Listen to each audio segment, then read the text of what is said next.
Hey, and welcome, Psych2Go community. Thank you for all the love and support you've given us.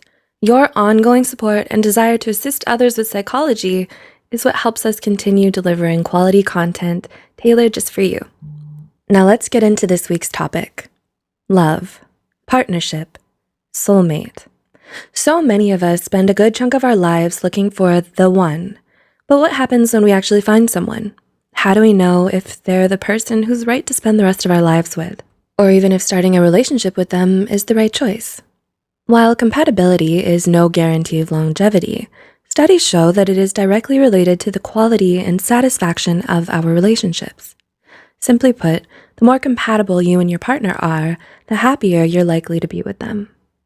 Everybody has their own ideas about what qualities and traits their dream partner should have, but rarely do we ever find someone who's a perfect match. Instead, we learn to compromise where we can and grow to love people in spite of their flaws and imperfections. However, it can be hard to differentiate normal differences from incompatibility. So, if you're wondering whether or not you and your significant other are incompatible, here are 7 telltale signs that you probably aren't right for each other. 1. You don't get each other. Right from the get-go, this can tell you a great deal about how good of a match you and your partner make. If you have a hard time understanding how they're feeling, what they're thinking, or what they need, then they might not be the one for you, and vice versa. It's better to be with someone you can be in sync with, someone who picks up and understands your nonverbal cues. They can discern your tone of voice and get what you're trying to tell them. Otherwise, miscommunication and misunderstandings can pile up in your relationship. 2. You're too different from each other. While it's technically true that opposites do attract, every solid, healthy couple should share at least a few similarities with their partner. This doesn't mean having to like all the same music or movies that they do, or even share the same hobbies as them. In fact, it can even be refreshing to be in a relationship with someone radically different from yourself. Sadly, though, the excitement won't last forever.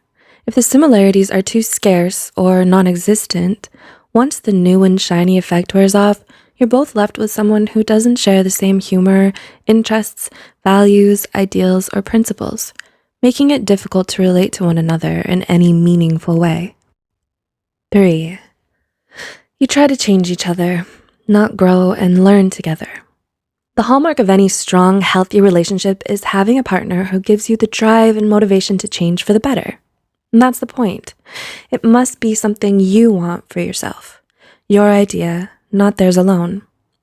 Despite your partner expressing irritation or dissatisfaction with the current you, it's generally ineffective and not sustainable if you're forcing change on yourself solely because they want it and you don't.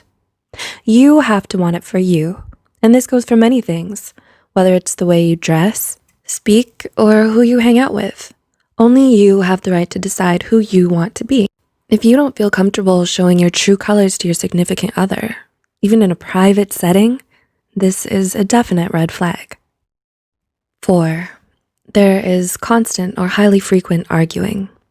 It's perfectly normal and healthy to disagree with your partner about something from time to time, especially if it's over something that's important to the two of you. We didn't choose this person so we could be with a clone of ourselves. The disagreements become a problem, however, when the arguing is constant and over the tiniest of things. It's even unhealthier if the fighting is dirty, shouting, name-calling, humiliating each other, holding grudges, and emotional blackmail. Being in a relationship with a partner who tends to bring out mostly the ugliest side of you is never good. 5. You attain peace by avoiding all the problems. It's all about moderation. While constant fighting is obviously not ideal, it's also not good for a couple to never disagree about anything. You need to be honest and communicate openly with one another about how you feel, even if it's not in agreement with the other person.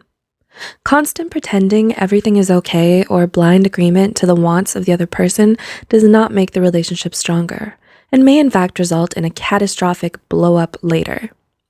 Conflict can be a positive bond-building event if it can be given and taken constructively. It then can lead to personal growth and a deeper mutual understanding. 6. Your socializing is isolated from everyone else. Do you find that when you and your partner go out, it's nearly always only with each other? No friends, no parties or group hangouts?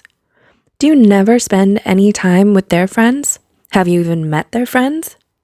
Is their family still a group of mystery people you've never been introduced to? Even though you've been together for a while? If you answered yes to any of these, this could be a potential problem. It's important that you spend time with your partner's loved ones and get to know them better. Couples who make the effort to be close with the other important people in their partner's lives tend to have longer and happier relationships. And 7, you're not attracted to them.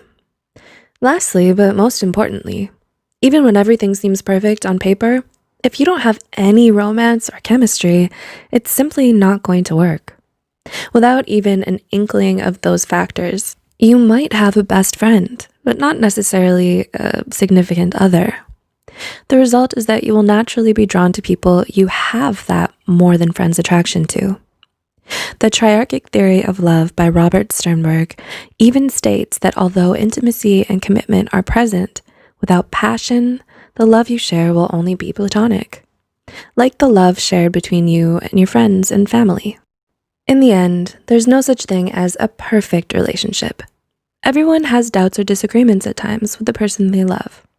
A strong, healthy relationship takes ongoing effort, dedication, and also time for it to grow. What's important is finding that someone who, to you, is worth the effort. First impressions and initial choices do not seal your fate. Learning to know and recognize compatibility versus incompatibility will save you much heartbreak and possibly avoid more serious scarring. So take the time to evaluate your relationship with these key points in mind, and honestly ask yourself, is my partner right for me? We hope you enjoyed the video and learned something new about yourself and others. Please like, share, and give feedback or comment below. Let us know what you'd like to see next. Don't forget to subscribe to Psych2Go for more psychology content, and as always, thanks for watching and taking this short psychology journey with us.